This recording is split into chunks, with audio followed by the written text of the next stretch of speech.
6:30. Can you talk for 30 minutes? On an appeal, yeah.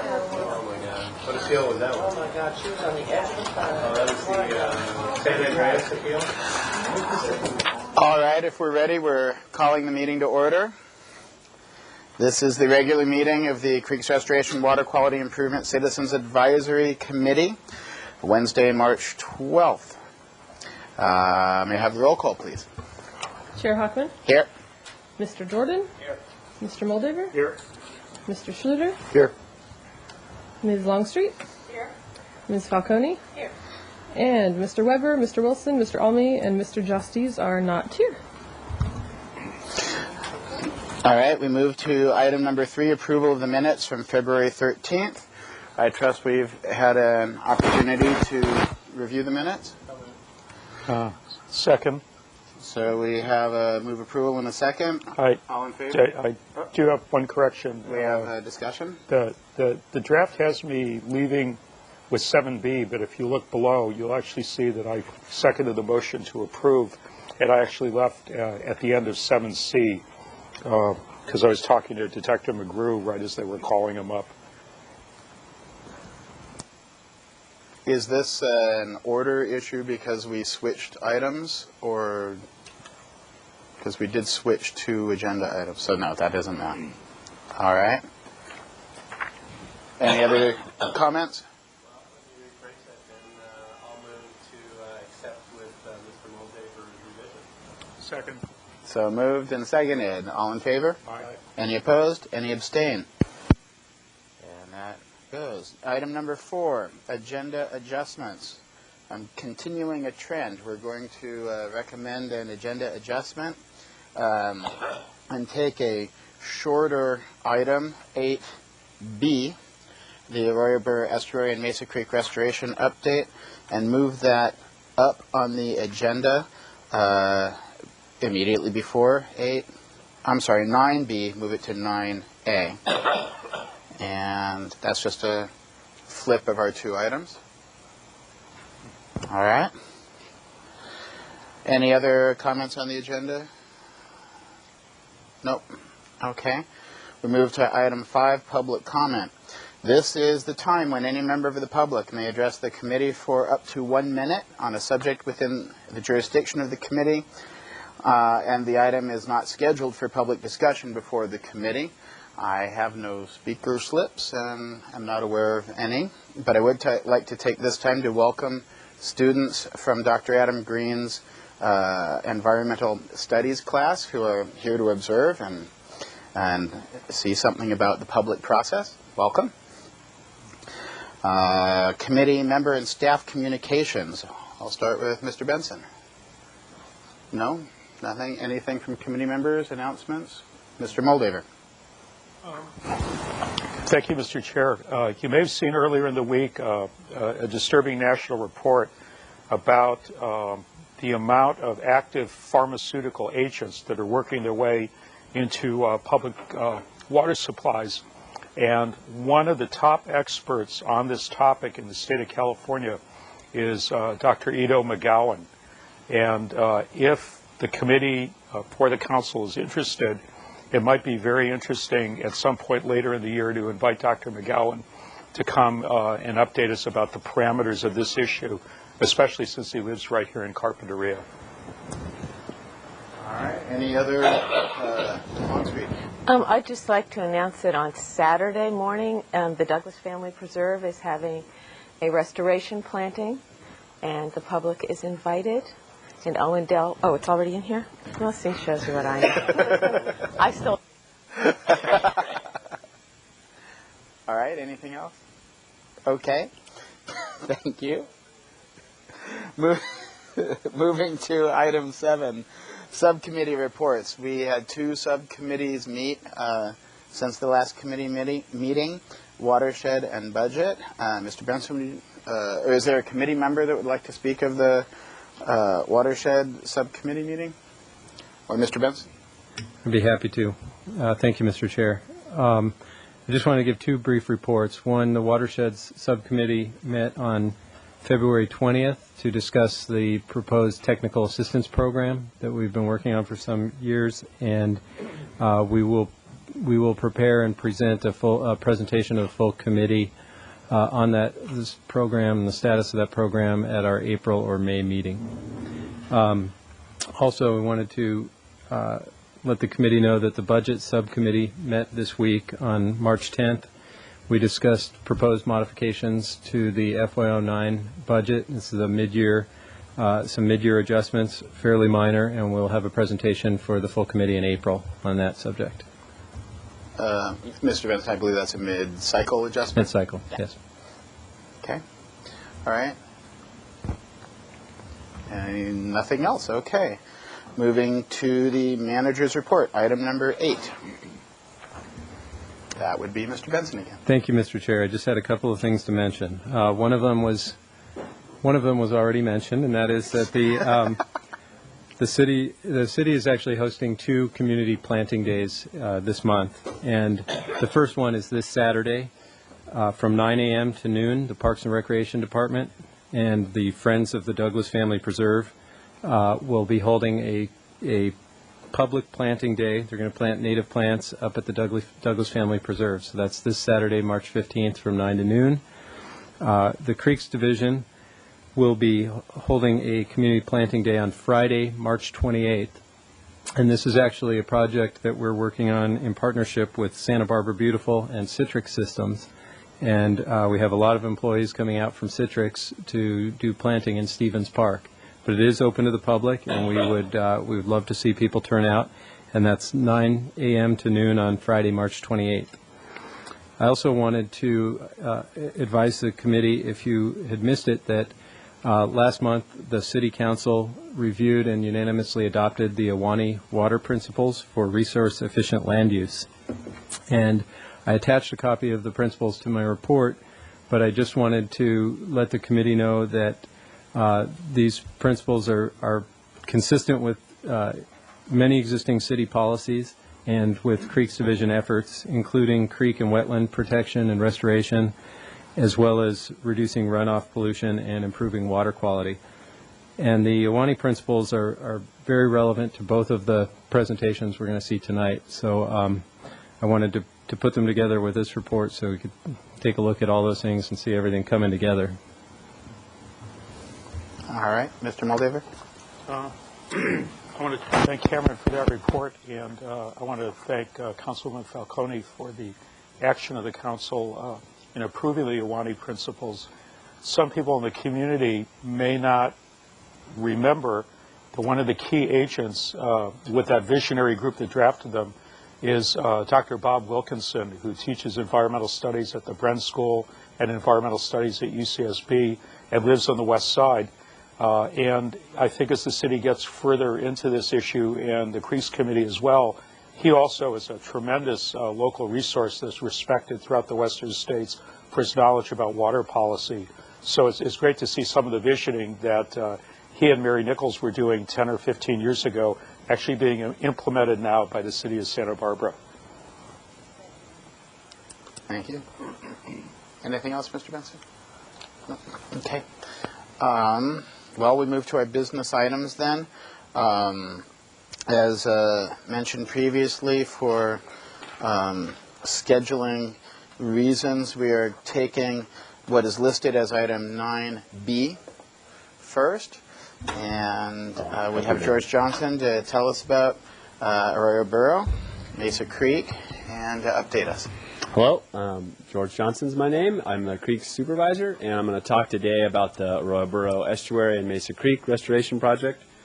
I'm just going to go over a few things. It's just an update on what's happened at the site. It's about 14 months old. It was finished in December of 2006.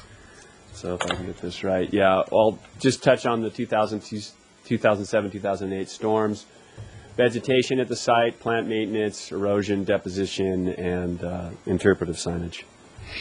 So here's a picture of the in January 2008, we had a pretty heavy flow. This isn't the height of the flow, but we were out there. Actually, our camera broke right after this photo, so the pictures of the channel are from January 2007. I'll show you, but it was pretty similar height. You can see this is from 2008. This is from 2007, a pretty big storm back then, and so it's close in flow rate. It did go higher, and I'll try to show you in the other pictures how high the actual water did go. You can see in the foreground there was a little bit of erosion here where those plants are, and that you can see that spaghetti tubing from the drip irrigation, but nothing really significant. That was just some sediment over the existing rock riprap. We had a little more of that in 2008, but it was kind of expected. We did plant it. We got some stuff to grow there, but anyway, no big deal. Just mention that in that photo. This is just a shot of the channel itself during a rain event. You can see the coconut fiber rolls, the rocks. Those are the weirs in the channel to help protect erosion, bed erosion, and bank erosion. And so are the coconut fiber rolls. If you look where the height of the rock is, and on the left-hand side you can see the wing wall for that drainage outlet. The water actually in 2008 during the height of the storms did go above that. So that's pretty high. I mean, in some areas it was 5, maybe 6 feet deep in the middle of the channel. So that's a pretty good flow. This is 2007 again, just another shot. And again, it would have went over those yellow coconut fiber rolls you can see on the edge and up above just to about the top of the rock weirs down the channel. George, could I just butt in for a second? Sure. As was mentioned, we have a half a dozen or so young environmental studies students here. This is such a fabulous project. I'm wondering if they could actually contact you if they're interested in going down there, and or Sure. contact somebody and Yeah. get a look around and see what the coconut weirs are and what we did down there for restoration purposes. It's really a model project. So. Yeah, we've done quite a few tours, so if anybody's interested, There you go. you're welcome. This is vegetation. You can see this is just after, this was a couple days ago. It's 14 months of growth. You look in the, oh, sorry, I want to go back to the last one. Oh, shoot. This way, that was, in December, almost a year ago, and this. So we've got quite a bit of growth in the first year. We're pretty happy with the vegetation growth. Actually, we're really happy with it. We did a detailed survey in 2007 in fall, and we had about 58% plant cover on average, and so that's pretty good. Our goal is to have 75% by year 3. If you look at this next photo, sorry, I don't have these buttons right, you can see we almost have 100% cover in some areas, so the growth of the plants is really good. In terms of maintenance, all we did was hand weed. We didn't use any pesticides or herbicides in accordance with the city's IPM program, or any fertilizers, just drip irrigation and hand weeding. So it's worked quite well. Weeds at the site during the survey were down to about 4%, so we're happy with that also. And we did a count on plants. We lost some plants, but we had about a 98 to 99% survival rate, so that's really good, and we are happy with that also. Erosion, I just wanted to kind of show people that we didn't have any significant erosion at the site due to the storms. This is a view of the bank itself on the south bank. It's got coconut fiber and plants on it, and that all the banks held. We didn't have any erosion down any of the creek banks, and some of them were quite steep, so we were happy with that. We did have a little erosion on the path coming down from the Douglas Family Preserve. You can see those just little channels in the trail, so we put in a couple water bars last year in December, right before the big storms. You can see the water bars there. They did help with it. Those storms were pretty big, and this slope is pretty steep, so we still did get some erosion, but it reduced it significantly, and we're pretty happy with that. So we may add 1 or 2 later, but at this point we're satisfied with the results there. Erosion of the channel. The channel itself held up really well. The coconut fiber rolls, again, are meant to hold in the toe of the bank. You can see on the right of that photo, if I can use this thing right here, we did get a little erosion on the edge of the channel, but it's all what you would expect with a new channel and a big flow. If things are going to adjust, stuff's going to move around, so really not a problem at all. And then here you can see a perfect example of that's just ideal right there. You have a little low flow channel in the middle. We did put some wetland plants on each side of the channel. We thought we might lose some of those in a big storm, and actually we didn't lose very many. In a couple areas, as in the previous photo, we did get some washouts, but most of those wetland plants did survive the big flows. This is after the flows, the photo is. So we are happy with that also. And we did have some deposition down towards the mouth of the estuary. That's a kind of a close-up, and you can go back here. You can see the deposition there. That was the close-up, and then some here, some along the edge of the channel, and then further up the channel we got a little bit also. But nothing significant, nothing that we're worried about. We're not going to do anything management-wise to remove it. It'll just fill in with wetland plants over time. If you could wait till the end, that would be great. Interpretive signage, we just put these in last week, and there's a couple of signs that just show the site. They talk about the watershed, water quality, the restoration project, and some wildlife you might see at the site. And there's another one. There's 3 total. And the last thing I wanted to go over is the sidewalk. Caltrans just installed a new sidewalk down Cliff Drive, and they met that up with our existing decomposed granite path. And so now there's a pretty easy way for people to walk from the mesa down along the edge of Cliff Drive. That's it. So I'll take any questions. All right. People might have. We have discussion from the committee. Mr. Schluter? Questions, discussion. We have a short period of time for this. This is an informative presentation for us. We have about 10 minutes scheduled just for comments and short questions. Mr. Schluter? Regarding the trail down, the steep trail down from Arroyo Burro, yes. Is that surface anything other than compacted sand? It's compacted decomposed granite. It does have stabilizer in it. It does have stabilizer? Yeah, it does. But okay. Because it's so steep and the rains were pretty intense, it's just kind of the nature of it. And you know, if it gets really bad over time, we'll go back and fill it in. Right now, we lost a little bit, but it's not something that it makes it hazardous to walk or anything. So thank you. Sure. Mr. Jordan? Thank you, Mr. Chair. Thanks to all you guys, because this was at my request that we get an update for this, and I think most of you know I live pretty close to that. Just a couple comments. This, in my opinion, this still represents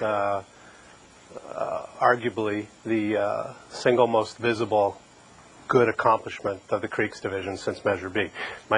You might quibble over stuff that's in the ground that you can't see, but in terms of how many people use this every day and what it looks like, it's by far the most successful thing that I've seen us do in 4 years. And I want to make sure, just to make the point, that we continue to leverage that if there's more signage that can be put out there, there's more information that can be put out there on the bridges with all the people going back and forth every day. There are people coming down those new sidewalks every day now since they've been put in. I'd just like to encourage us to keep using that as a flag we wave. And then I know the maintenance contract runs out soon. In December, January of next year. And then at that point it becomes an expense burden of Measure B, right? Well, it's an expense burden now of Measure B as well. Okay. Because it's the maintenance is funded by Measure B, but at that point we will we'll have the contractor's still doing it right now, right? Yeah. Okay. So I'd just like to encourage us to stay on top of that and carry that forward, not end up in the situation we had back at Bonet Park where we kind of had to dig out of a hole because of the overrun weeds. And then since Bibi's here tonight, I'd just like to encourage her to keep trying to work on a way with the Douglas Family Preserve Technical Planning Committee to get the path of decomposed granite extended all the way back up to the bluff. It's still, a rutted asphalt thing coming down until it meets up with where the creek project was put in. And I hear and see people all the time that still have trouble walking down that till they get to the creek path, and then they love it. So that'd be all my comments. Thanks. Ms. Longstreet? Yeah, just in response to that, I think that the Douglas Family Preserve Technical Advisory Committee would love any sort of funding we could give them, but they're unlike this body, they have none, and it's all dependent on our parks budget. So I'd have to pass the buck to my left. Wait a minute, how did I get in on this? The DFP also has a very elaborate management plan that took 7 years to come to fruition, and I'm not quite really sure where in the process the management plan is in terms of its implementation.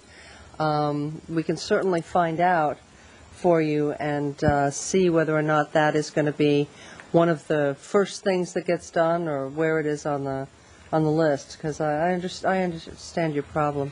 So thanks. All right, Mr. Wilson.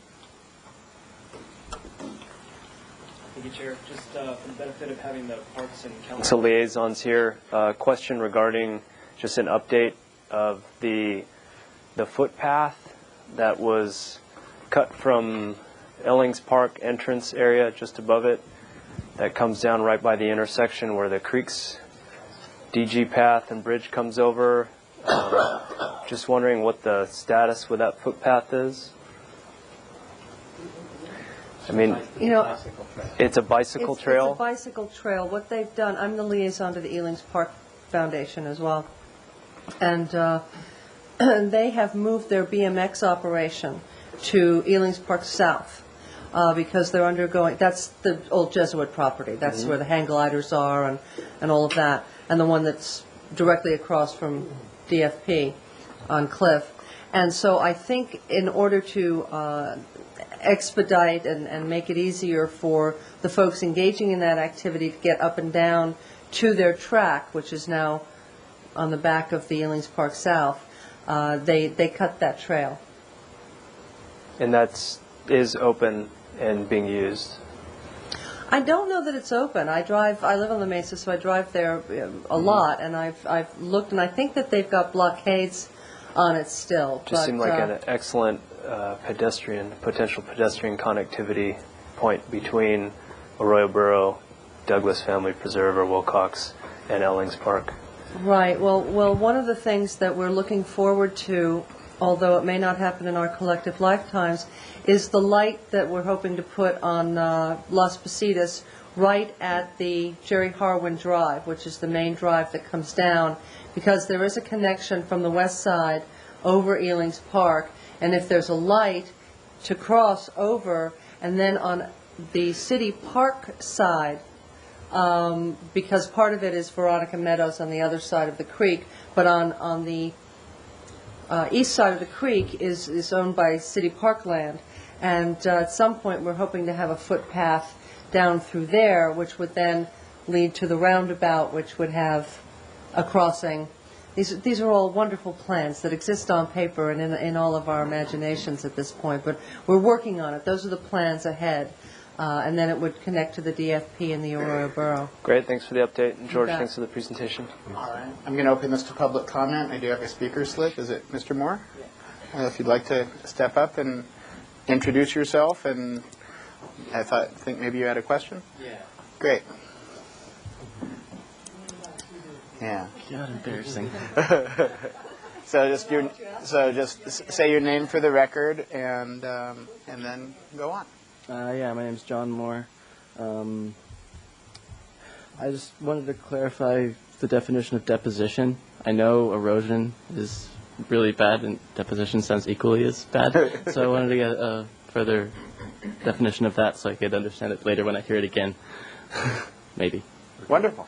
Thank you. I think Mr. Johnson will answer that. So deposition is just, erosion is where you're taking sediment away, and deposition is where you're building it up again. So typically when you get erosion, there's going to be deposition somewhere in a creek system, whether it's down at the beach or within the creek itself or within the estuary at the mouth of the creek. And so is that a good enough? It's just basically where sediment builds up again.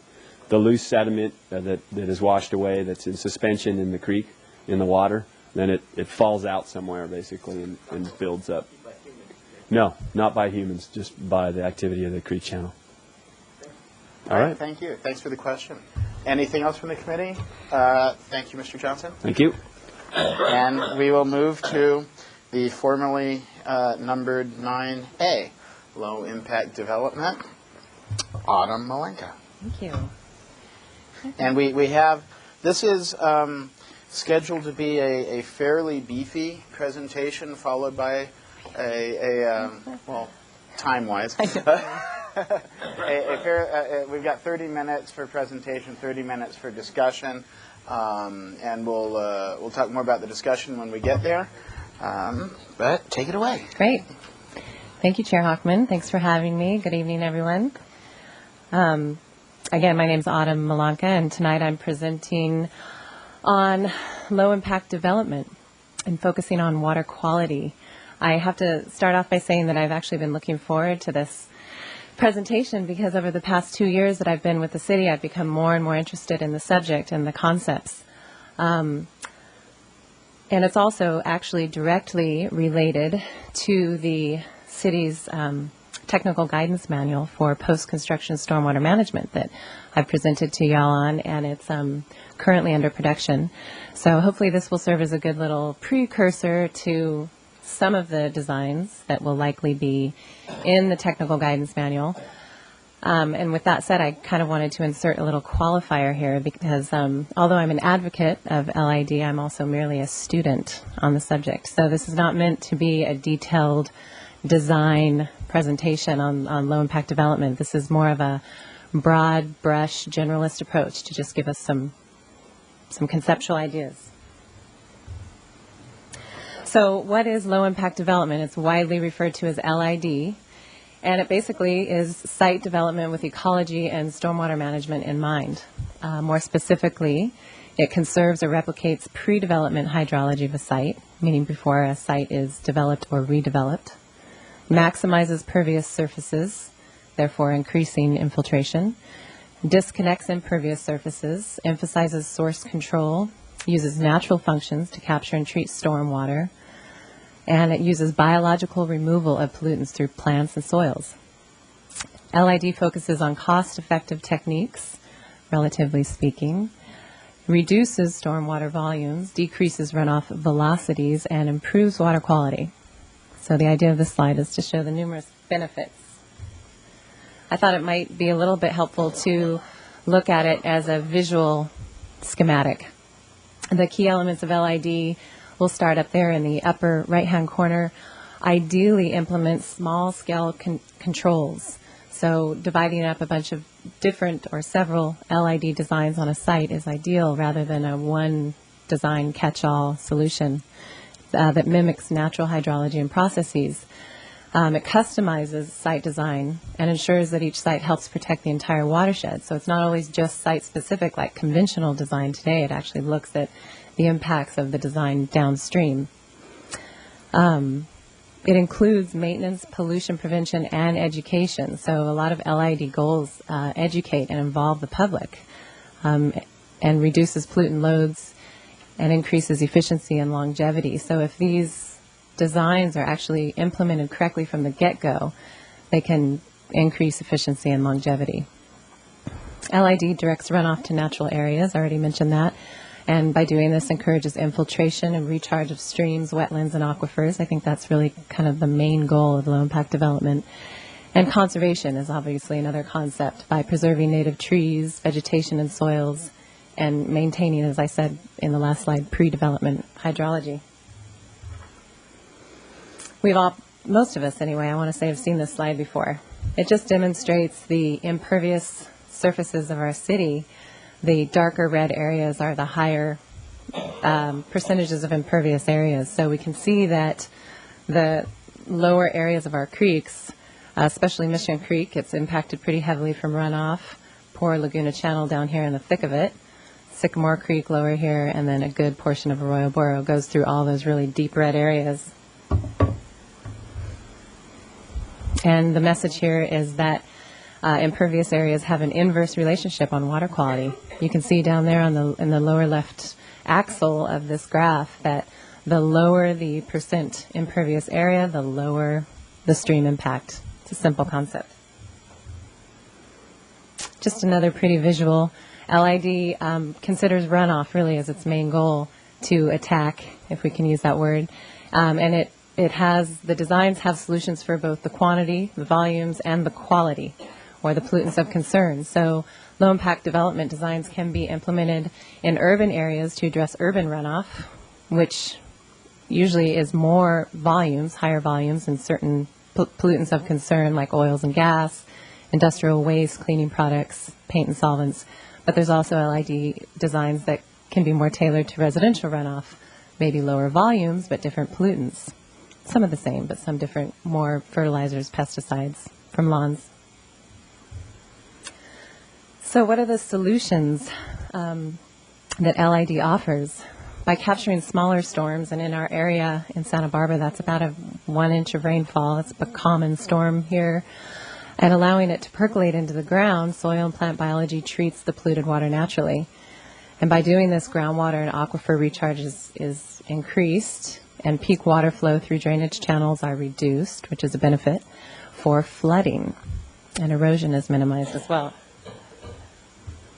The actual techniques that achieve these solutions, and again, I want to kind of qualify here, there's so many different names for similar LID designs. So I'm kind of using the most general and recognized names here, and there's several that we could add to this list.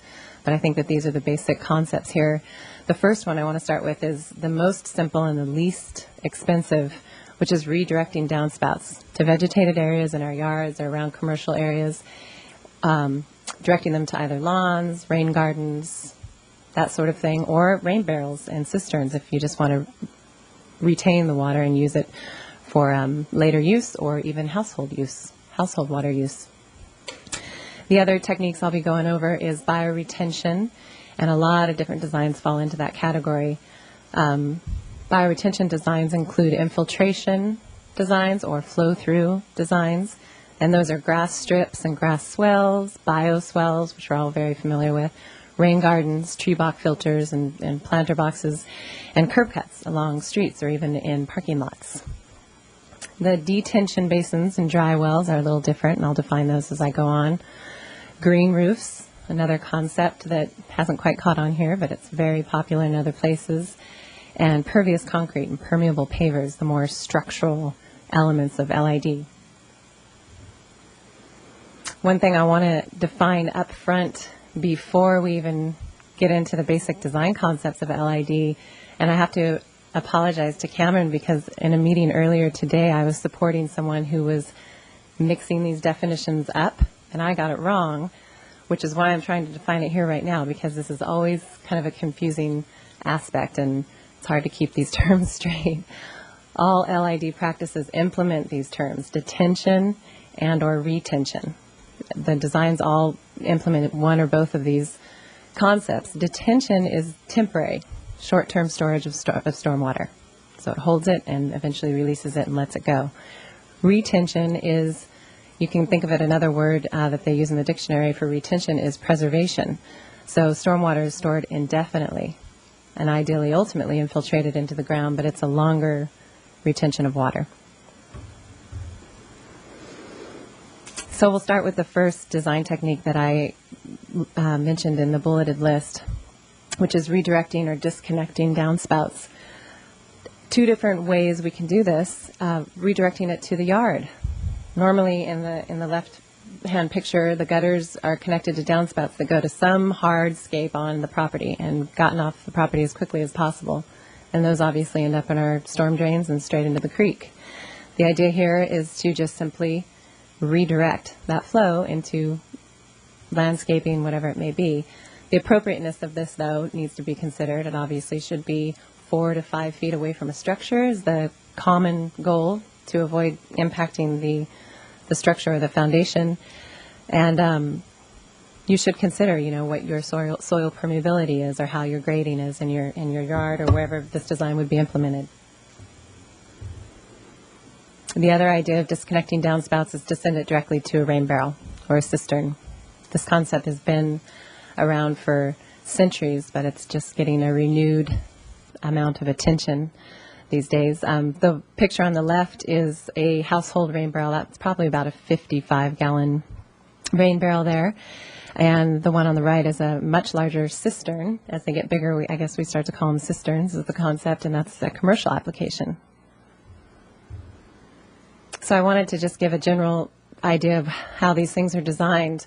The tops of these barrels always have some kind of a grid. They call them a safety grid, so children and or animals can't get in there. There's a hose that is attached or some kind of a spigot towards the bottom of the barrel where you can attach a hose. And then we've got the overflow outlet here. There's a pipe that extends from this outlet up to the top of the barrel. So when the barrel fills up and isn't being used by this hose, it will overflow here down to the bottom. And you can get extensions here to have that overflow go to wherever you'd like in the yard or landscaping areas. Also, the other big important feature of a rain barrel design is the debris screen, because obviously coming off of roofs is landscaping debris, pebbles from the roof, depending on what kind of roof it is, sediment. So that debris screen obviously needs to be maintained. And another thing I wanted to mention here about these designs is that the general rule of thumb is 1 inch of rainfall on a 1,000 square foot roof will yield approximately 600 gallons. And that struck me as, I didn't think it was that much.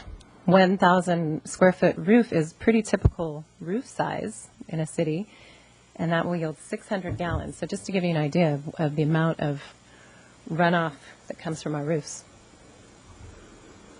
So the benefits of rain barrels and cisterns: it reduces runoff volume, delays and reduces peak flow rates. They're easily maintained in general, depending on the design, obviously.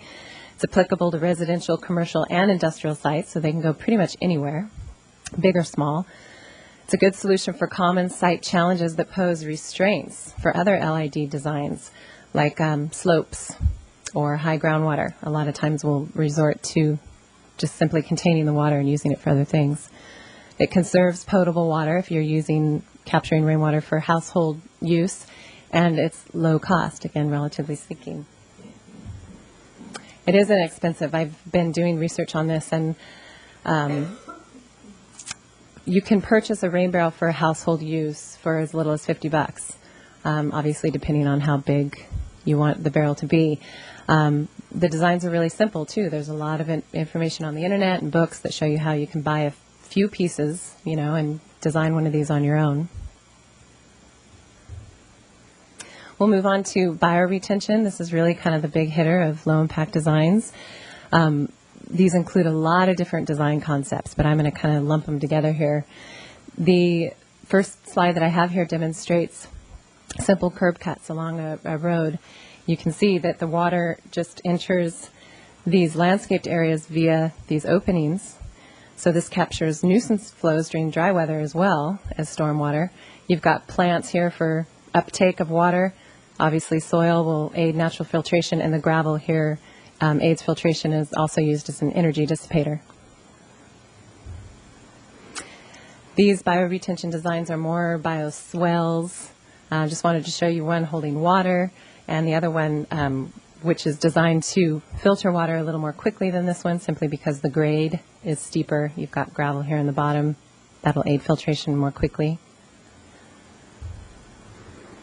And some more pictures just to demonstrate that these kind of designs can be implemented in commercial applications. Here's a bigger development site, and you've got the swells and landscaped areas here that are designed. All the sidewalks are sloped to it.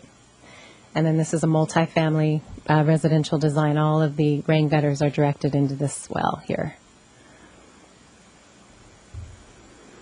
Simple schematic, again, general broad brush of bioretention design.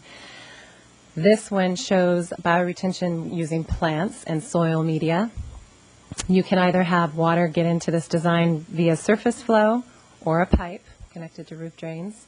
And then sand bed and gravel bases are optional depending on your soil medias. These are really meant to aid in filtration. Depending if you have tight soils, you might want to implement these. And there's usually geotextile fabrics that line the beds to prevent groundwater contamination. But this is a basic design. The other main element of bioretention is to always have an overflow, because if this design is heavily impacted by a big storm, you want to be able to have an out route. Just a couple more to show how much these things differ. I'm not going to walk through all of these, but these show a little bit more structure, and also, using more pipes and gravel and perforated pipes. But the idea here is to show that these can be highly structural or not. And this one has, more plants. It's a little more of a natural approach, and this directs water flow more intensely. The stormwater benefits of bioretention are obvious after looking at the pictures. They're effective in reducing runoff volume, and infiltration treats the stormwater through soil and plants. And removal efficiencies are actually very good for metals and nutrients. These, I got these numbers from the Environmental Protection Agency website, the EPA website. And we're finding that for lead you can get as much as 90% removal, for copper up to 97%. I'm obviously citing the higher ends here. There's always a range. But zinc, again, almost 100%. Phosphorus is a little lower. Nitrogen is very good. And ammonium and nitrate are the one that pose more challenges. But again, over 25% removal is better than nothing. Moving on to detention basins, detaining for a short amount of time. Two examples here. The first upper left one is an underground detention basin. So imagine a tank or some sort of storage basin underneath that gutter there. The roundabout or the street is graded to drain there.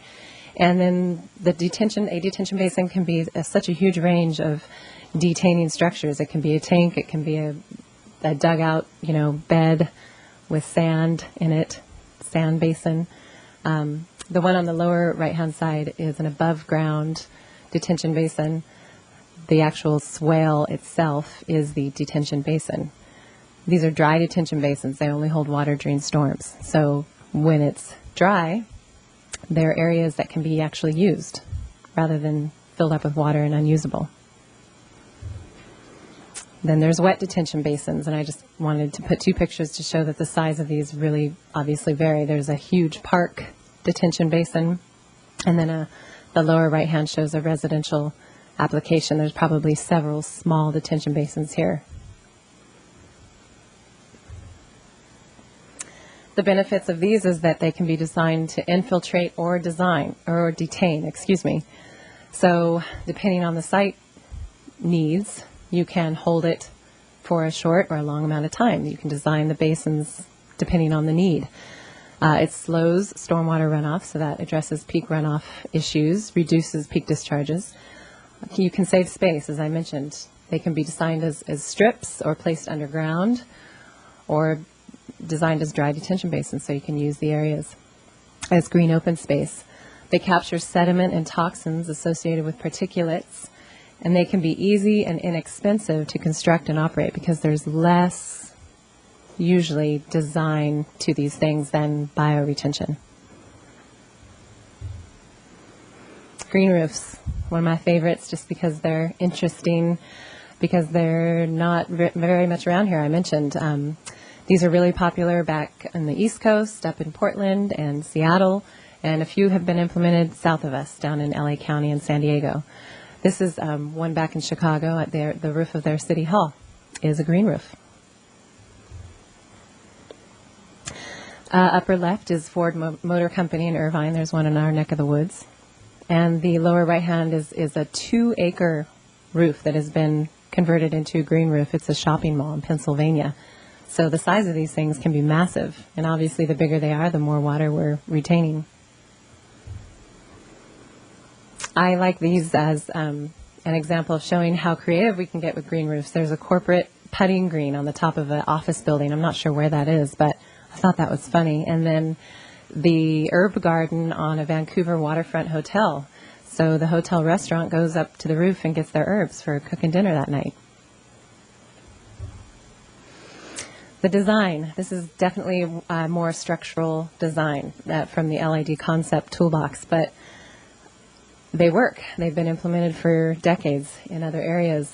You start at the bottom with a structural support. It's very specific on supporting the weight of water and soil on the top of the roof. So that design is specific, and we won't get into that. But the roofing membrane on top of that support is waterproof. Then you have a membrane protection and a root barrier, insulation, and then a drainage and aeration, water storage, and root barrier, which is kind of cool. You can see that they're designed with these little coned cups.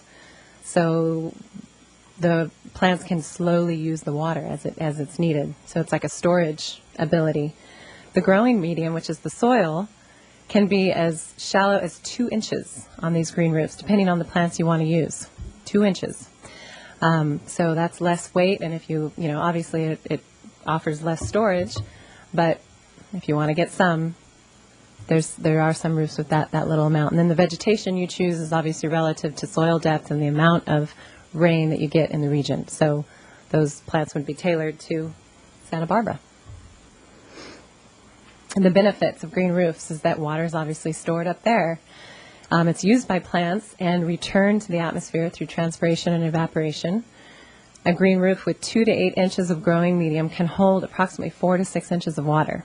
So it pretty much doubles with every inch. It acts as a natural filter for water runoff, reduces the amount of runoff, delays the time at which runoff occurs, and decreases stress on stormwater system at peak flow periods. Those are all kind of related points, but I liked this graph. It shows a study that was done back in 2001 on a storm that happened in October along the x-axis there, and the storm starts at 1800 hours, so what is that, 6 o'clock? And it shows the difference between regular roof runoff and runoff from a green roof. Regular roof runoff started when the storm starts. The runoff from the green roof didn't start for another 3, almost 4 hours later, so there's a reduced runoff rate.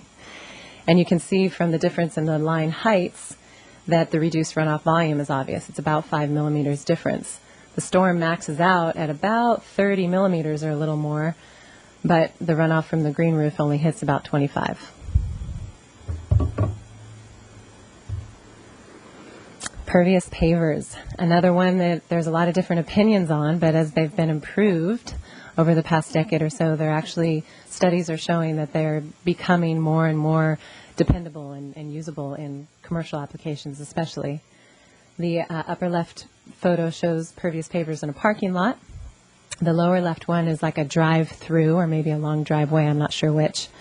And the pervious concrete on the right, they're showing how you can spray a ton of water on those designs and it disappears before it even starts to run down the gutter, which is pretty neat. They're all laid on top of some kind of gravel substrate.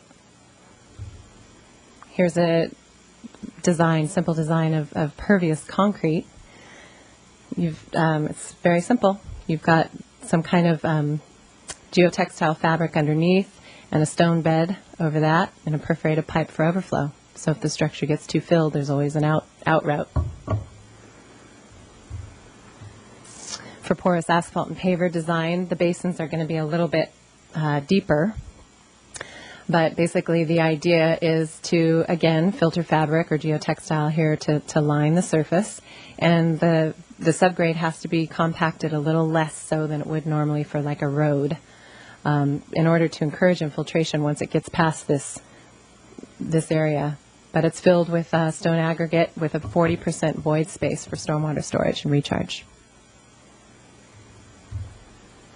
The benefits here again are pretty clear. Stormwater retention areas are reduced or eliminated.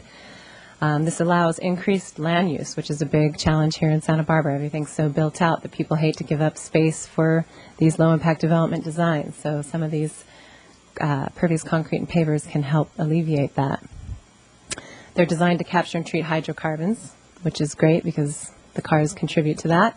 And the light color and open pore structure absorbs less heat, so we avoid some of that cumulative impact of the heat island effect that goes on from some of the regular hard surfacing that we do, which is darker.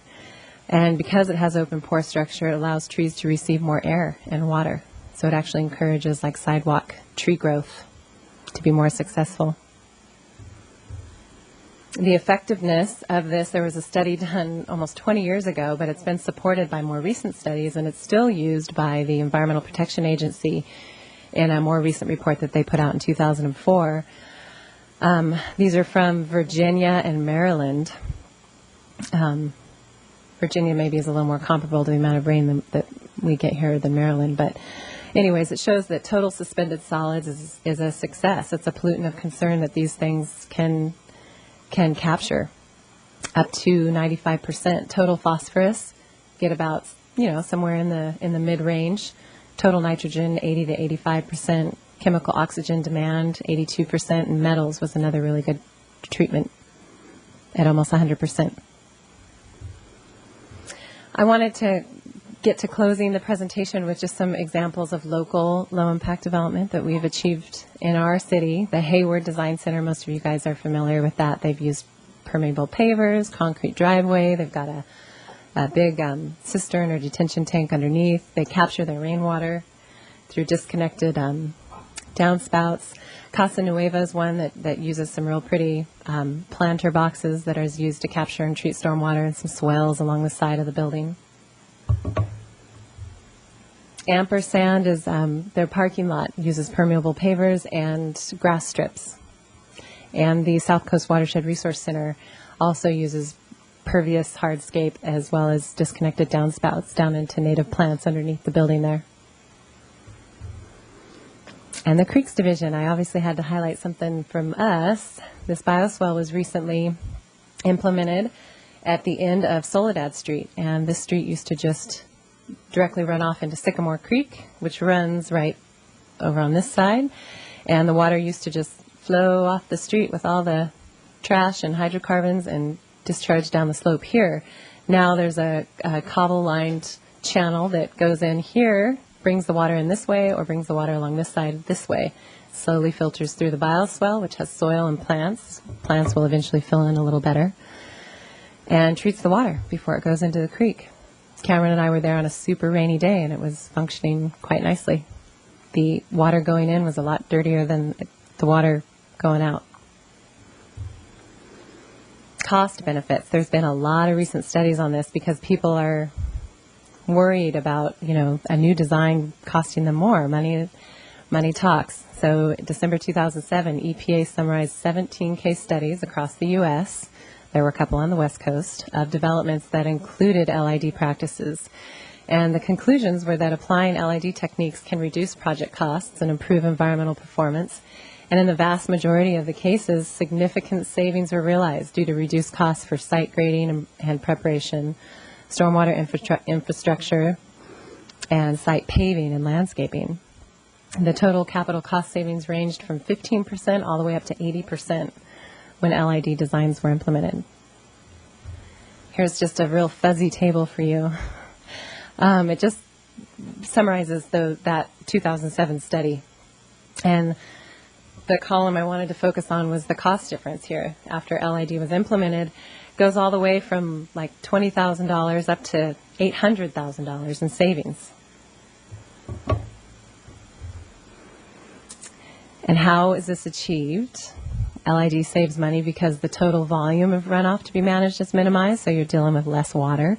There's reduced materials and infrastructure needed, especially hard infrastructure like curbs, gutters, piping. They're replaced with more natural drainage features, swells, vegetated contours. And by infiltrating or evaporating runoff, LID reduces the size and cost for flood control structures, which can be huge and very expensive. Obviously, with any design concept, there are challenges, so I had to at least recognize them, although I don't want to emphasize them.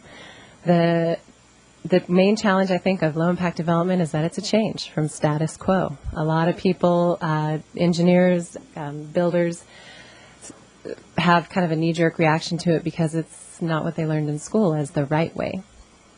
Clay soils is obviously a big issue here, but I want to emphasize that it's not a showstopper. There's a lot of different solutions that you can come up with clay soils to actually still use low-impact design. Steep slopes hinders infiltration in some areas. High groundwater table, again, gives us less space for infiltration. And there's some conflicting goals and policies, even within our own city, that kind of work against what LID is trying to do, but I think those things will get fleshed out as time goes on. Maintenance is something to consider, as is enforcement, making sure that these LID designs are actually implemented if and when they do become regulation. So the city is slowly but surely progressing towards LID goals. I mentioned before I started that our technical guidance manual for post-construction stormwater management is directly related to LID concepts. And the Creeks Division is allocating funds in the fiscal year 2009 budget for LID demonstration projects. So we're doing different analyses on different potential sites for demonstration projects. And Cameron mentioned the council recently adopted the Awanee Principles for resource-efficient land use, which is directly related. I just wanted to summarize the principles in a quick slide here just to show how inherent LID is in these designs. Implement compact community design, preserve open lands, incorporate water holding areas. There's a big one. Recharge groundwater, reduce runoff, improve water quality, use permeable surfaces for hardscape. They're basically writing the book for LID. I shared a handout with y'all. That's what is displayed here on this slide.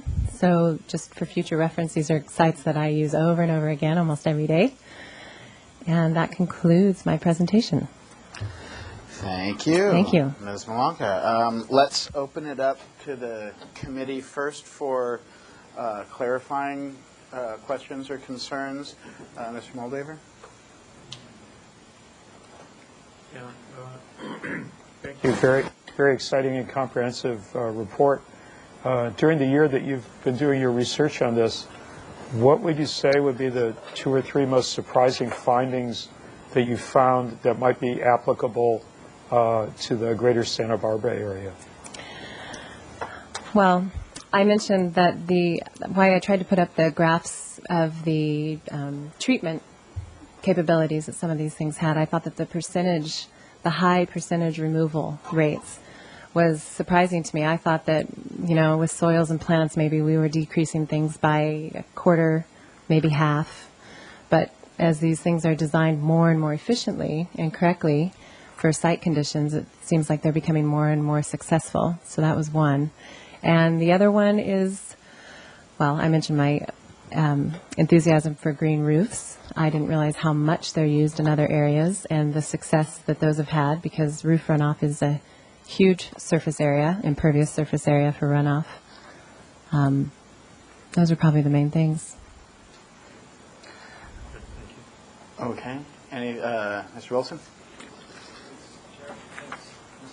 Sure. Question right in the very beginning, when you were defining LID, you had one bullet point that stated disconnects impervious surfaces. I think I probably know what that means, but I was wondering if you might be able to elucidate on that a little bit, maybe for the benefit of Sure. everybody. More on what I mean by disconnect? Disconnects impervious surfaces. Oh, disconnect impervious surfaces. A lot of sites are traditionally designed to be very pedestrian friendly. So there's a lot of sidewalks and big hardscape areas that are meant for walking and kind of improving circulation. LID tries to break that up. If we just need a small area truly for circulation, then why don't we surround that area with impervious surfaces, landscaping, that sort of thing. Or rather than having one huge parking lot, like a lot of the traditional shopping malls have had, designed to have a few separated parking areas. And then by disconnecting those impervious surfaces, you have more ability to design some impervious surfaces or landscaping that will infiltrate water. Great, thanks. And then one other question, and I was wondering in your research if you came across any projects or experiences that are happening out in Europe. It's sort of my understanding that Europe has been kind of the leaders in LID, and we're a half century behind. That's true. I have been focusing more on trying to find projects closer to home, so I haven't had much of a chance to look at how far ahead some European countries are, although I've heard that stated time and again with the workshops that I've attended, the LID workshops. I think I've attended 3 now in the past couple of years, that these things have been going on for, I've been saying decades, but 50 to 100 years. And other places it's just commonplace, especially the rain barrel cistern idea. But BioSwells, we have the joke that the ditch alongside the road always worked.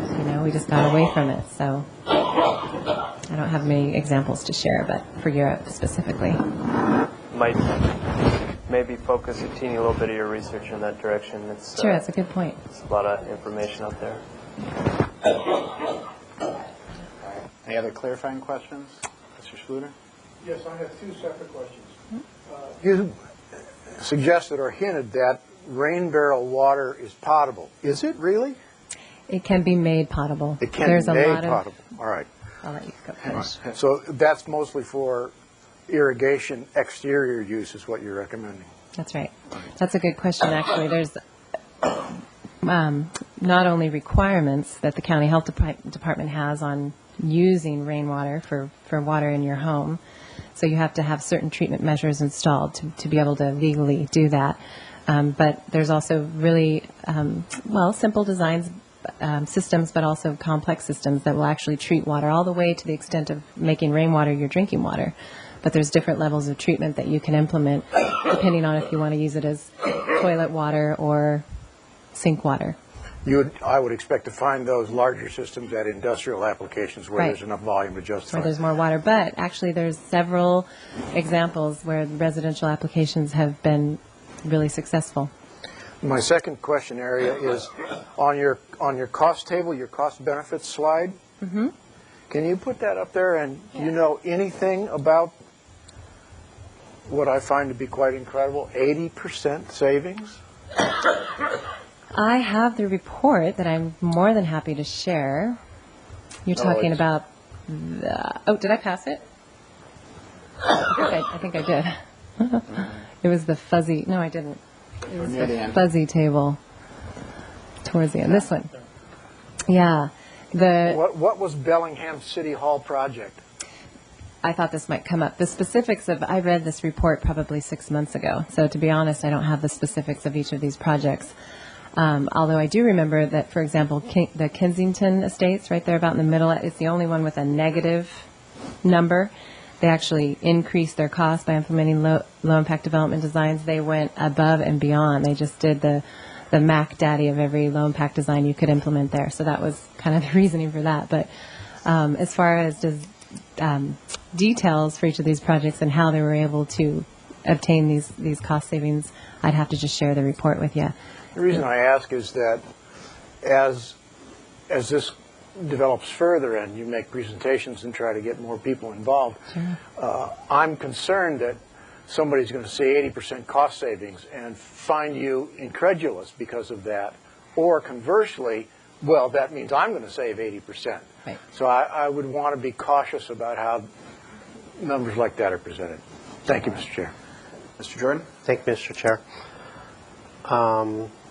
Are all paving jobs not paving jobs? My recollection when I see driveways going around my neighborhood is, I've forgotten the term for it, but they bring in a truckload of basically dry concrete, put that down, power it down as a base, then they put the sand on top of that, and then put the pavers on top of that. So when you show a picture of pretty pavers, or we see pretty pavers somewhere, that doesn't necessarily mean that those pavers are accomplishing it, right? Is there a correct way to do this that maximizes it rather than maybe the traditional way? Oh, yeah, absolutely. Okay. So one's not to assume that when you see a pretty paver that it's necessarily accomplishing what we're talking about. That's a good point. Okay. My question is about detention versus retention. You're going to quiz me? You had one slide where you showed an underground detention basin. Mm-hmm. Okay. That didn't really show it? Right. But detention is for short-term water storage? Yes. So where does that water go? Good question. And how long does it stay there? Okay. The answer to that it varies. Detention basins can be designed there can be open bottom detention basins that can design to go into the percolation, or they can have a pipe that goes directly to the storm drain or to a street sidewalk outlet. And detention basins can be designed, again, just as tanks to hold the water, which is more of a quantity, like holding back the volume, or as a quality treatment. And then you implement sand and gravel. But just again, so I can try to get clear on definitions, Mm-hmm. if it were, for instance, a soft bottom with percolative effects into the ground, wouldn't that be more of a retention basin? Because isn't that what we've seen in other pictures that are retention Yeah, basins? the confusing part of it there is that detention basins are meant to hold back the water for a longer amount of time, so the media that you use for percolation will hold it longer than soil media is used for BioSwells and that kind of thing. All right. Are there any other clarification questions? Okay, Mr. Wilson. It might help your last question. You might think of detention on the scale of hours and retention on the scale of days. That's good, yeah. Thanks. All right, I'm going to open up to public comment now. I have a speaker slip. Ms. Redmond. Okay, thanks.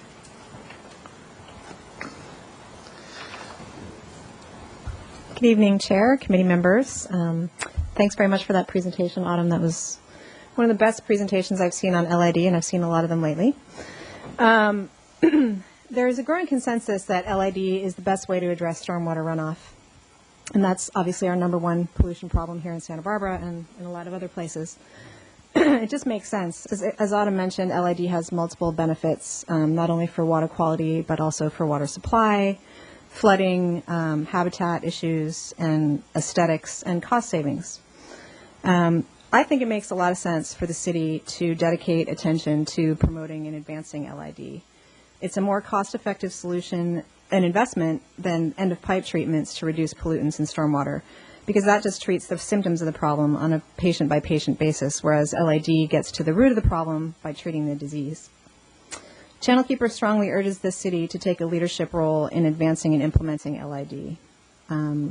This could take the form of implementing demonstration projects, which it sounds like you're already doing, but also, and perhaps more importantly, education and capacity building, as well as removing policy barriers that Autumn talked about as well. Demonstration projects are good, obviously, because they put projects on the ground, and that motivates and excites other people to do similar projects, and they can showcase how cool LID actually looks on the ground. However, I really believe that training and capacity building are key to really moving LID from kind of the boutique to widespread implementation. There's a huge need for training of local planners and decision makers about the benefits of LID so they can start to condition projects appropriately that incorporate LID. Also needed, obviously, is building awareness and acceptance among developers and builders and architects, as well as among nonprofits, so they know where and how best to advocate for necessary changes in municipal codes to remove barriers to LID. So again, we strongly urge the city to take a lead in building the momentum and translating this into a widespread shift in the way that we develop and retrofit for the great benefit not only to water quality, but also for water supply, riparian habitat, and the economy. Thank you. Thank you. Okay, so now I'm going to, did you have a... Yes. Can you identify the speaker or have the speaker? Oh, sorry. Yeah, that's what I was... Kira Redmond, Santa Barbara Channelkeeper. That's Kira Redmond, Santa Barbara Channelkeeper. I thought you didn't, but I didn't want to say in case I missed it. So, all right, so now is the time where we'll open it up for broader discussion. This would be the time where we get to, as a committee, do that stuff that we really like to do it sometimes, which is give sort of descriptions of directions we'd like to see the Creeks Division staff move in the future, and other kinds of discussion items related to LID right now. So I'm opening it up for general discussion. Mr. Wilson. Chair. With everything good, there's also a bad and an ugly side, and obviously we try to sort of cultivate the good and minimize the bad and the ugly. But I do think it's important to obviously recognize that above and beyond costs, which I think clearly in many instances infrastructural cost savings are substantial and can sell jobs, I think it's important that Creeks Division is a little bit careful in the city on the whole in promoting LID, and I'm not suggesting it in so far as the city doesn't promote it, just be careful about promoting it, such as, for example, in rainwater storage.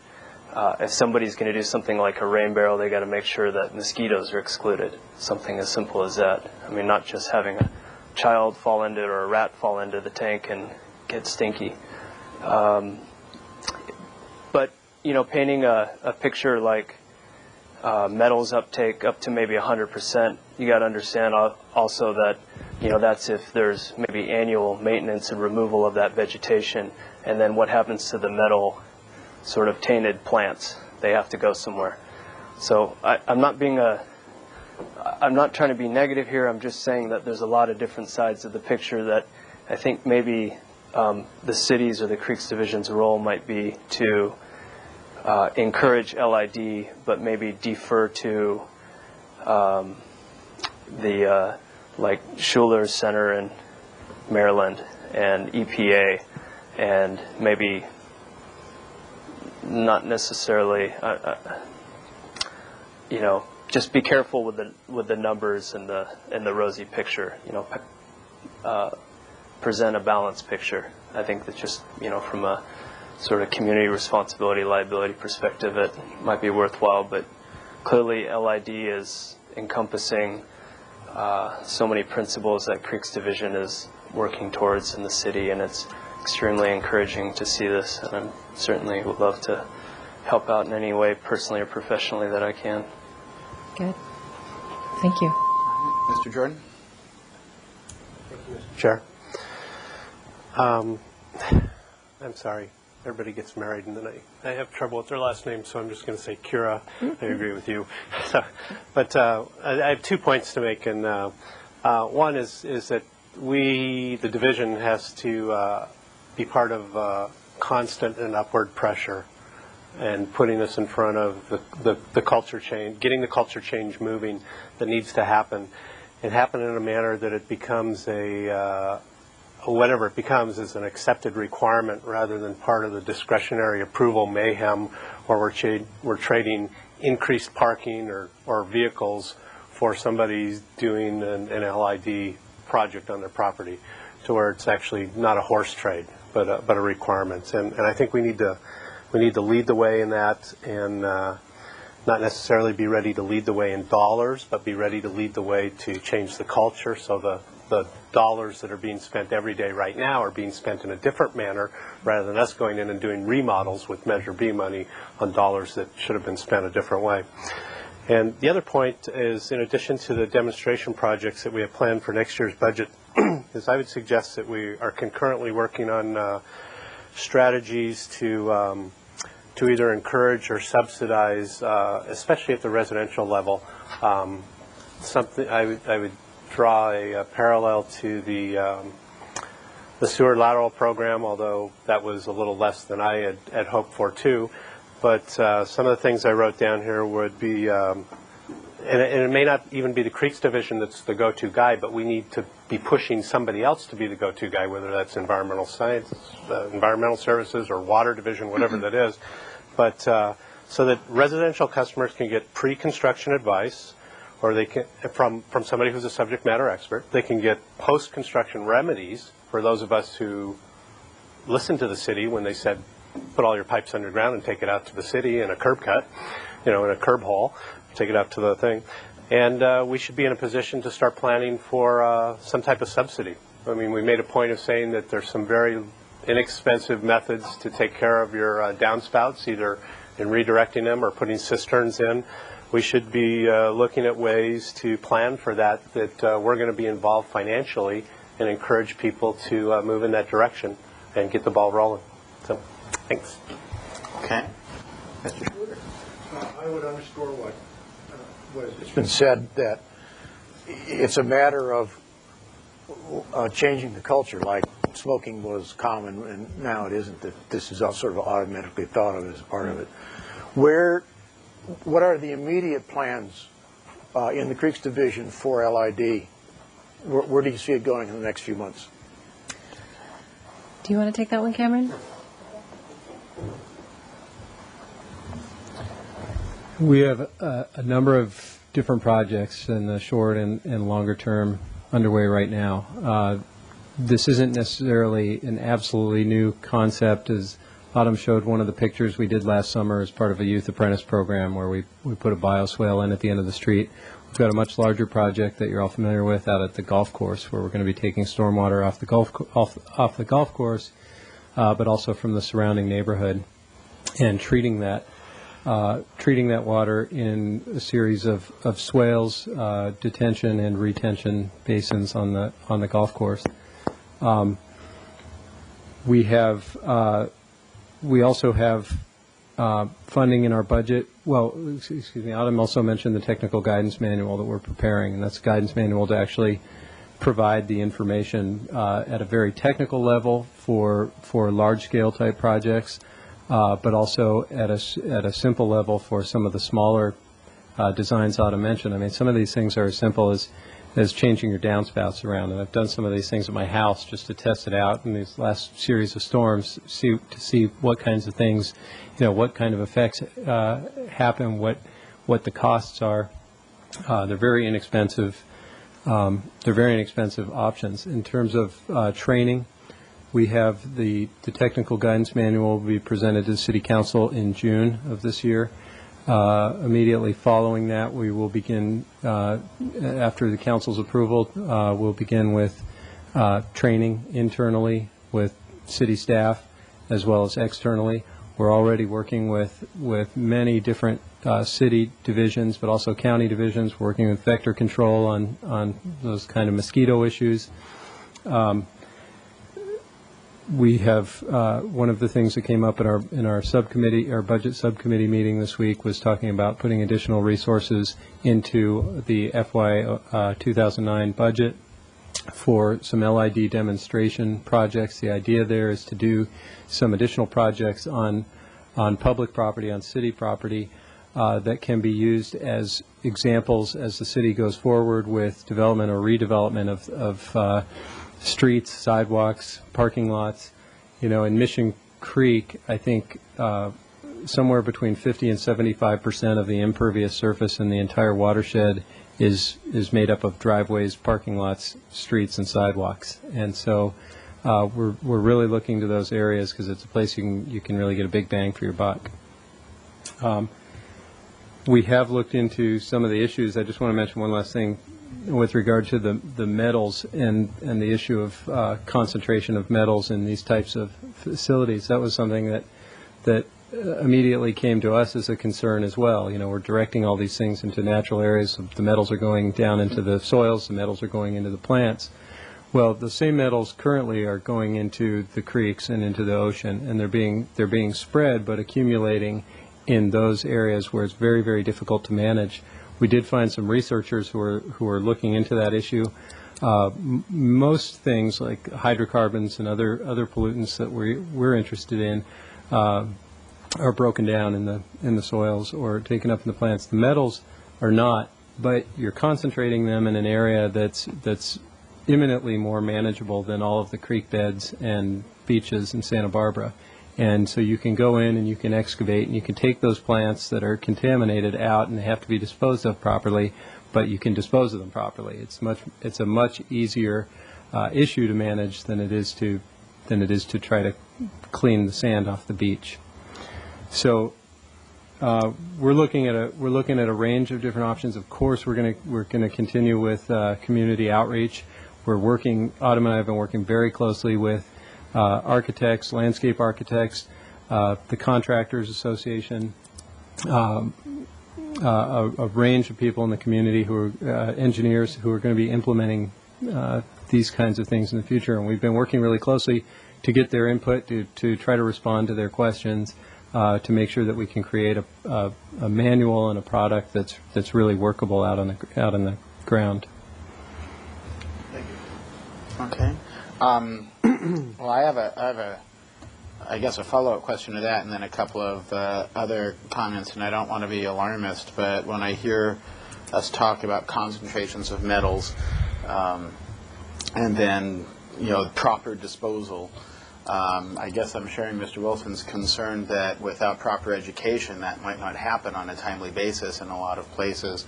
And are we ever talking about the possibility of any of these concentrations getting to the real toxic stage where the disposal is very specialized and that actually might seem like a sort of a silent burden that homeowners in specific might think they're doing a good thing and then find out that they've got a worse problem, or worse for the community, not realize that they have a worse problem. So I think it's a very interesting point. How do we really educate on some of this? So I just keep that in mind. My other comments are sort of questions moving forward. How do we insert, as we've talked here at the Creeks Committee almost forever, how do we insert these concepts into the discussions at the beginning of design phase of projects, rather than when it's too late because the projects have already come for plans and now the architects and the landscape designers already have something on their blueprints. How do we figure out how to get this into the right hands, and not just in a general manner, but specifically for projects that are coming forward? That's one question, and I know we don't have the specific answer right now, although we're working towards it. But this is just another thing that I would do there. I didn't hear if this list of web links, is this easily available on the sbcreeks.com site? Not yet. That's a good question. Okay. Good point. And is it possible for us to get a little discussion going, a paragraph or 3 description of what we are talking about here, along with this list of links? Sure. That's a good idea. Great. And another question as we look forward, sort of linked to my first question, what really is the critical path in getting these elements into the standard city process? What steps get taken for us to accomplish the goal of having this in the discussions at the beginning? I don't want to talk about regulations or guidelines or this or that or the other, but really, what is it on the city's radar? Maybe I'll ask Councilmember Falcone. Is there a push in this direction? What's happening? Absolutely, there is. It's my experience that certainly not all, but a lot of the folks who are doing the larger developments are incorporating BioSwell and runoff, detention technology and principles into their designs. Many of the landscape architects, as Mr. Benson said, we're all working toward the same goal. So yes, it's on people's radars. It's certainly on the design review boards. I hope, maybe not as much as it should be, but I don't know. Mr. Benson, do you have more to add on that? Because you're really the one out there in the community interfacing with all these parties. But again, how do you incorporate these kind of concepts into the process? The first thing is to recognize it's a process. So it takes some time. People have been doing things one way for a long time. It takes some time to turn that around. So what have we been doing specifically? Councilmember Falcone brought up the design review boards. We've met with the Historic Landmarks Commission. We've met with the Architectural Board of Review. We've actually come and given them presentations about this information. We've sought their input as well. And as I mentioned, we're out interacting with the people who are going to be implementing this. We've met with the Architects Association, the Contractors Association, Building Industry Association, and those people are not just meeting with us. They're actually engaging and they're interested. They share the goals. Some of the things incorporated here will actually provide tremendous benefits to the property owners.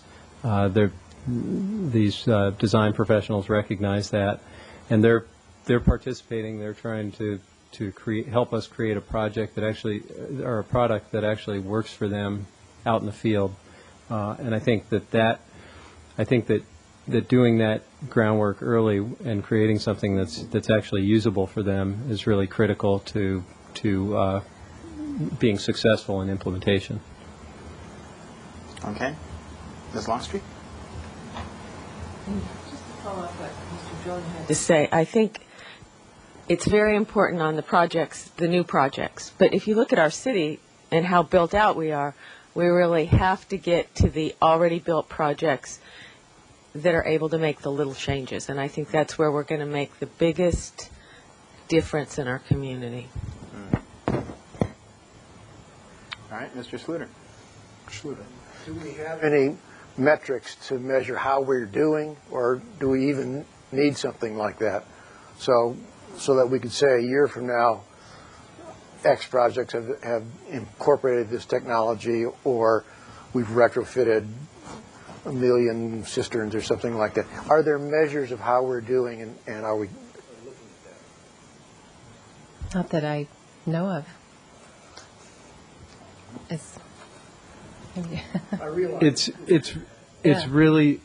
really challenging to do that, because you're looking at a lot of different sources of pollution, a lot of different sources of the problem, and you're looking at a lot of different solutions together. I mean, in a very general sense, we know that somewhere in the range of 60 to 70% of the pollutants that we're dealing with in the creeks and at the beaches are coming from stormwater runoff or runoff pollution.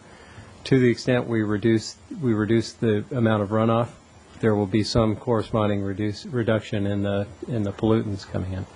I did want to say something specifically with regard to metals, because that sounds like that's a concern.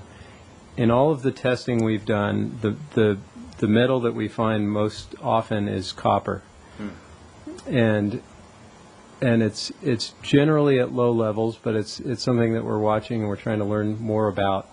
Copper can be very toxic for aquatic organisms, and particularly fish, and we're not sure exactly what the source is. There's some level of it is probably natural. It's just natural source from our geologic conditions here. We don't know if that accounts for a lot of it. Well, Mr. Wilson suggested pesticides. We're not detecting high levels of pesticides in the creek water. So we don't know, but we are pursuing that and trying to get more information about that. But again, I think one of the things to focus on with regard to that is, those things are out there. We're looking first to source reduction, but we've got those kinds of metals that are now entering our creek and beach systems, and so we have a choice. Is that where we want those things to end up, or do we want them to end up in a planter box somewhere? Right. And it's much more. It's much simpler to manage them if you've got it in a planter box instead of at the beach. Thank you. In terms of the tracking question, I was going to ask two things. One, we do have that slide which shows the impervious nature of the Santa Barbara area. I would imagine over time, if we were able to track any of these LID installations, or say, other techniques, we might be able to update this kind of a map, and whether we'd have a noticeable change or not, we could conceivably see some changing. And to that end, I'm trying to remember the name of it, but aren't we invested in a dynamic computer-based modeling information system for the area? And this could conceivably be a layer of data that gets entered into that, and therefore could conceivably be tracked if we deemed the cost to do it reasonable, and whether we thought it was reasonable. So that's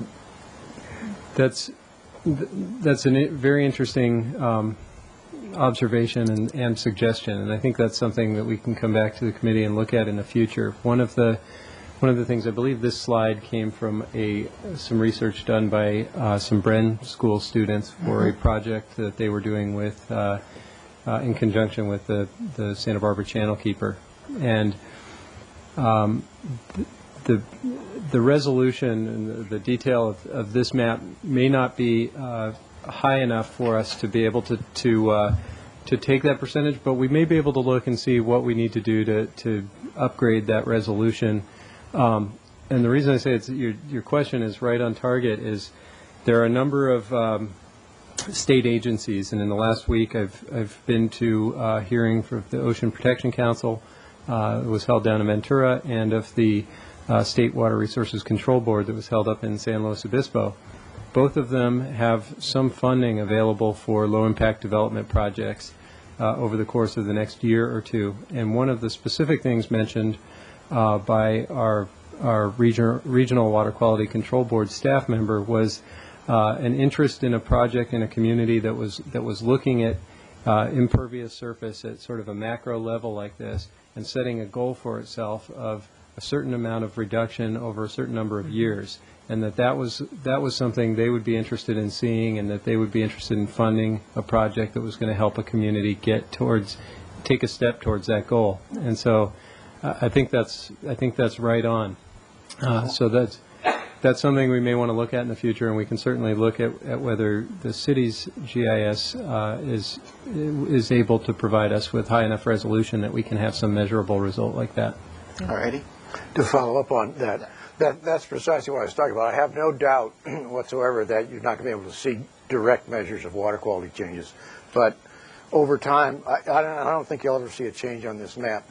But over time, we could say every year we've had X acres of impervious surfaces, or we're now capturing 20% more roofs into cisterns, or any other measures like that then we can say to the public, we can say to City Council, we can say to those who are paying Measure B, here are real tangible results of this program.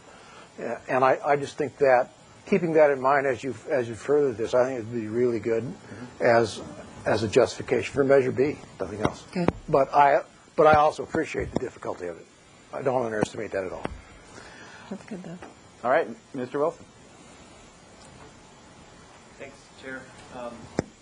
My understanding of LID for it to be most effective and efficient is that if it's sort of decentralized or dispersed, such that you don't have to treat a whole neighborhood such as San Marquand and a golf course. If you can actually approach this on a parcel-by-parcel basis.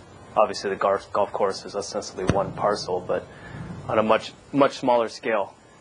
And so almost in this case, dilution is the solution, sort of, if you look at it from that perspective. And so the biggest bang for the buck, I mean, one of the principal tenets of LID is minimizing investment of resources and materials and things like that. And so that being said, and understanding that and recognizing now the role of the Creeks Division in LID, what I'm seeing here is that I think you guys are doing absolutely everything pretty much just about perfectly. And, sort of the role of the Creeks Division I see is, one, to sort of define LID. The second thing is then to sort of take the concepts and help sort of formulate kind of a plan and a guidelines, and then bring it to the various city bodies that in reality are going to be most responsible for truly actually helping make LID become a reality here in the city. And so Creeks Division becomes a proficient technical expert, and actually is not necessarily a cheerleader or holds the hands, but really helps encourage for ABR, HLC, but certainly Planning Commission and City Council to really encourage that on a project by project basis that there's some element in that involved. And so how does that happen? Santa Barbara Contractors Association has the Built Green project happening, and it's conceptually that's fantastic. And I've been hearing that projects, when they incorporate, when they file the checklist for the Built Green, or if they incorporate other green-related aspects of their project and the design, that they are maybe to receive a more favorable timeline in the review process. And that's really encouraging conceptually. The reality amongst people that I know who are currently developing projects is that unfortunately hasn't quite happened yet, but at least the discussion is there, and so hopefully that becomes more of a reality. And some little bits of LID here and there over a citywide scale really start adding up. And so I really want to compliment the Creeks Division on what you've done thus far and the direction that it looks like you're headed. And I'm really grateful, certainly, that Council is here, and hopefully Planning Commission is listening as well on the TV. But so just sort of a understanding of the decentralized nature as opposed to really looking at the bigger projects, because then it becomes like a capital project. All right. Any further discussion? All right. Well, I'd like to thank again those members from Dr. Green's environmental study class who made it here to observe our process. Ms. Falcone? Mr. Chair, I've been corrected in my assessment of the path that Mr. Wilson asked for earlier, and it turns out that it is connected to some extent with the BMX, but it's a down trail, downhill, bumpy. So those bumps will probably never come out, and I wouldn't suggest ever walking up it because there will be bikes coming down. That's evidently what it's for, according to your esteemed colleague, my esteemed friend. So that's evidently, it's not a connection piece. It's with the BMX, and it's for downhill bikers. So now we know. I learned something too. So. All right. Huh? Mountain bikers. Sorry, all these technical. They're extreme bikers. They're extreme mountain bikers. I know. We're at that point where I'll look for another motion. Mr. Wilson, second, Mr. Schluter. We are adjourned. Without objection. Thank you.